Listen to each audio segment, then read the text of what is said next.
Every time you break a self-sabotage loop, you get rewarded by your brain and by the universe too.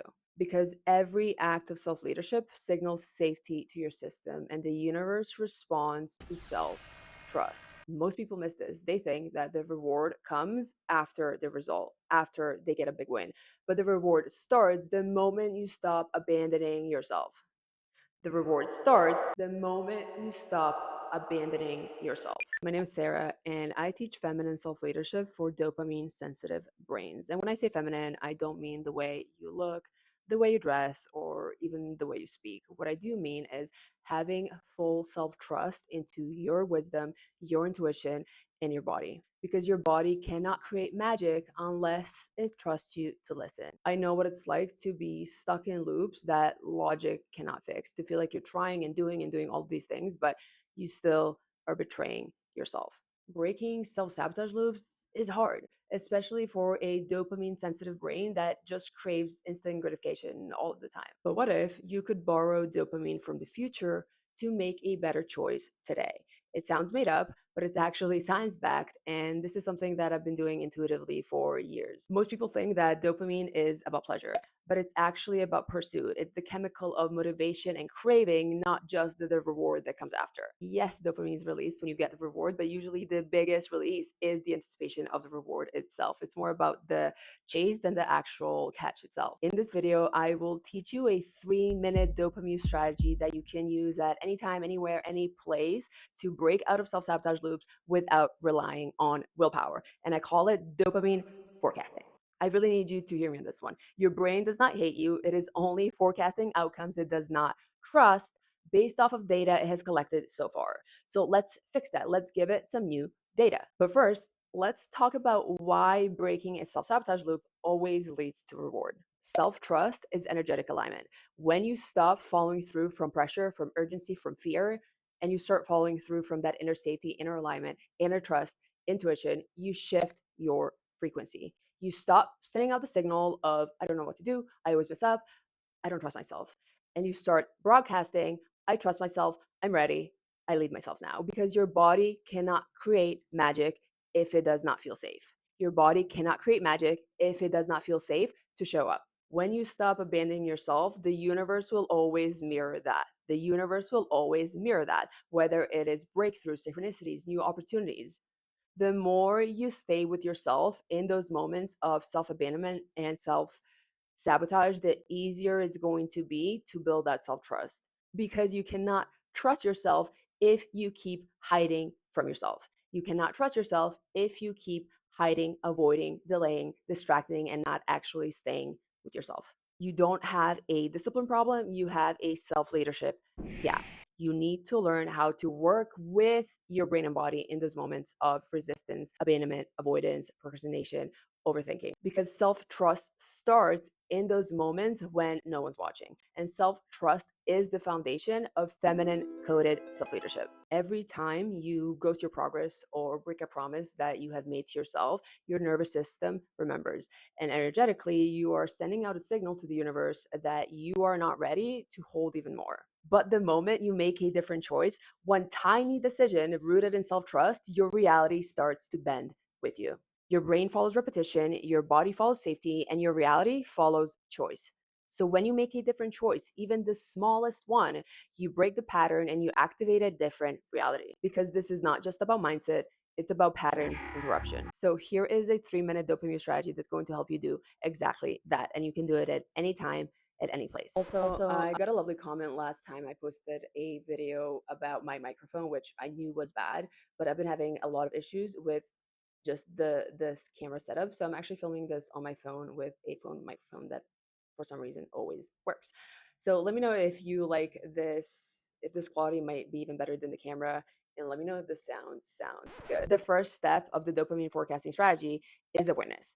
Without awareness, you just don't get a choice. We have to notice what is happening in the present moment in order to be able to change it. Whether it is procrastination, avoiding, delaying, skipping a habit, whatever it might be, in order to change it, in order to get a choice so you can make a decision, You have to notice it in the present moment. You have to be aware of it. I'm about to do this because I want to feel better now. That moment of awareness is your doorway to change. But before we go into the second step, I want to name something important because there's going to be some of you that are going to want to do this and then maybe feel bad after only being aware of doing the thing after they have already done the thing.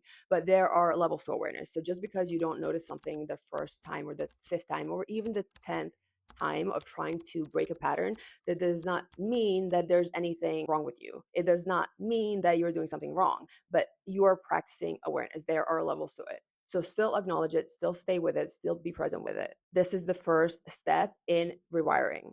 And the more you do it, the more you practice like a muscle, the better you're going to get at it. Every time you notice, your brain rewires itself a little more. And there's going to come a time where you notice it before. There's going to come a time where you get that choice. And that's when you make your second move. Step number 2 is regulation.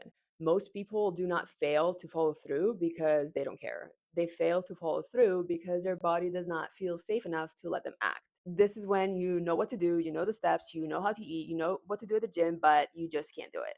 Your body will not let you act unless it feels safe enough to do so. This is not about willpower, this is about state.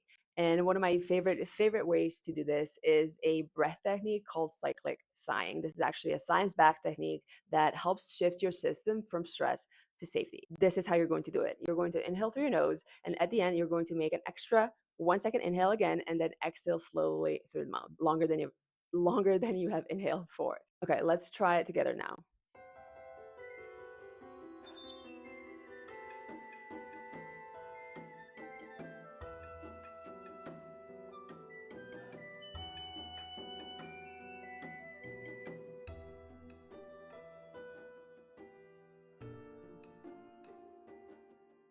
You can already feel the difference in your state.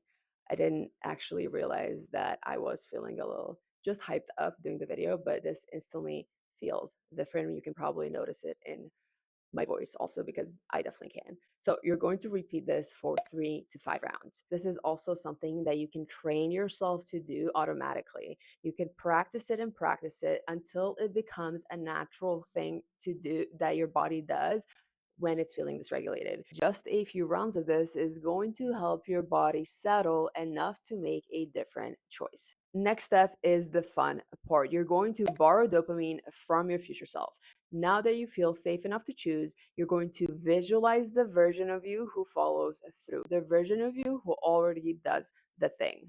Close your eyes and visualize how you're going to feel after you accomplish the thing.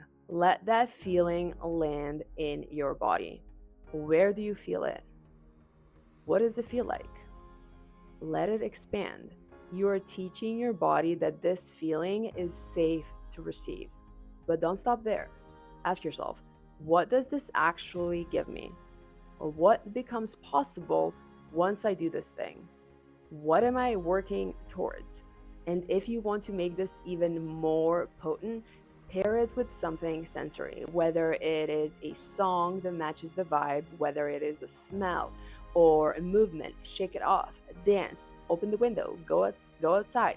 Pair it with something enjoyable, because when your brain associates safety and pleasure with a habit, it's going to want to repeat it. And the more you do this, the easier it becomes. At some point, it becomes an automatic thing, an automatic strategy, an automatic habit that you have in your toolbox that you get to use at any time, any place, anywhere. You are rewiring your habit loop by attaching dopamine to a deeper why, so your brain wants to choose it again and again and again. Because when a decision feels safe and meaningful, it becomes sustainable. This is exactly how you shift from needing motivation, willpower, or discipline to embodied self-trust. It's not about forcing, it's not about pressuring, it's not about shaming yourself into being different. It does not work. And if it does work, it does not last long. You've probably experienced this with short-term changes. But we are supposed to feel good.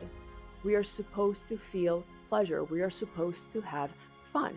We are supposed to feel safe in our own bodies, safe enough to make choices instead of living on automatic loops that are just always playing in our subconscious mind. You get to have a choice. but it has to be pleasurable. It has to feel safe. It has to feel good for your system in order for you to make long-term changes. Now that you have noticed the pattern, regulated your body, and actually made it feel good, you're going to want to reinforce this shift. You're going to want to anchor the new identity. So many people forget to celebrate the micro wins. They forget to celebrate them because they don't think that they matter as much. This is exactly why so many people have short term results, short term changes, and not long term sustainability. I actually made a whole video on this, how to make small wins addictive, and I'm going to link it at the end of this one so you can watch that. But small wins matter. Small wins is how you train your brain. When your brain feels the win, it wants to do it again and again and again.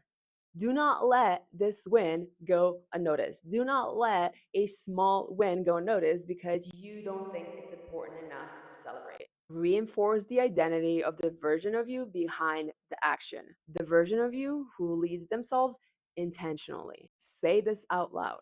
I trust myself now. I am the kind of person that follows through. I trust myself to lead myself. This step helps lock in the shift, not as a one time win, as a thing you'll never do again, but as a part of who you are. And this is exactly what creates sustainable change because you're not just changing your behavior, you're changing your self concept and you're embodying a new identity. Please let me know if you try this. I would love to know. I would be honored to know how this affects you and what kind of changes you create for yourself. Please remember that this is just one strategy. It is not a quick fix, but it is a shift in the way you relate to yourself.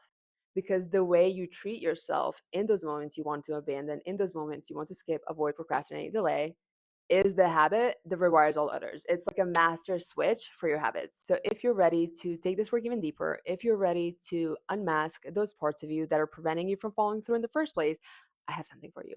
A self-trust shadow work guide for the dopamine sensitive brain. It's called the Unmasking Protocol, and it is for everyone who's ready to start leading themselves with trust because you cannot trust yourself if you're still hiding from yourself. I will link the guide down below. If you have any questions, you can leave them in the comments, or if it's something more private, which often is the case with this type of work, you can always email me at sara@dopamuse.com.